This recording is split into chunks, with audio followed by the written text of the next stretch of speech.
சிறுபான்மையினர் வாக்குகளை நீக்க மத்திய அரசு சதி செய்வதாக கூறி அற்ப அரசியல் செய்யும் திமுக தலைவர் ஸ்டாலினுக்கு புதுச்சேரி அதிமுக கண்டனம் தெரிவித்துள்ளது.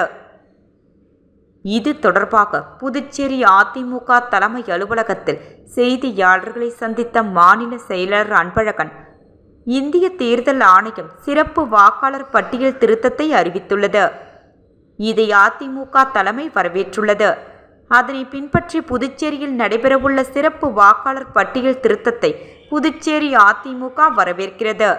எதற்கெடுத்தாலும் மதத்தின் பெயரால் பொய் பிரச்சாரம் செய்து மக்களை பிரித்து அரசியல் ஆதாயம் தேடும் திமுக தலைவர் ஸ்டாலின் அவர்கள் தன்னிலை மறந்து மீண்டும் மத ரீதியாக மக்களை பிரிக்கும் அற்ப அரசியலை கையில் எடுத்துள்ளார்.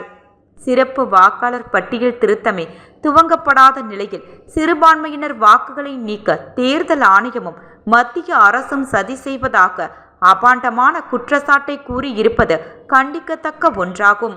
சிறுபான்மை மற்றும் பெரும்பான்மை மக்களிடையே தவறான கருத்துக்களை கூறி பிரிவினை ஏற்படுத்துவது ஏற்றுக்கொள்ள முடியாது. புதுச்சேரியில் 10 ஆண்டுகளுக்கு முன் மரணமடைந்தவர்களுடைய பெயர்களும் வாக்காளர் பட்டியலில் இடம்பெற்று இருக்கிறது. வெளி மாநிலம் மற்றும் வெளிநாடுகளில் வசிக்கக்கூடியவர்களின் இரட்டை வாக்குரிமை ஆகியவற்றை உடனடியாக நீக்கம் செய்ய தேர்தல் ஆணையம் நடவடிக்கை எடுக்க வேண்டும் என்றார்.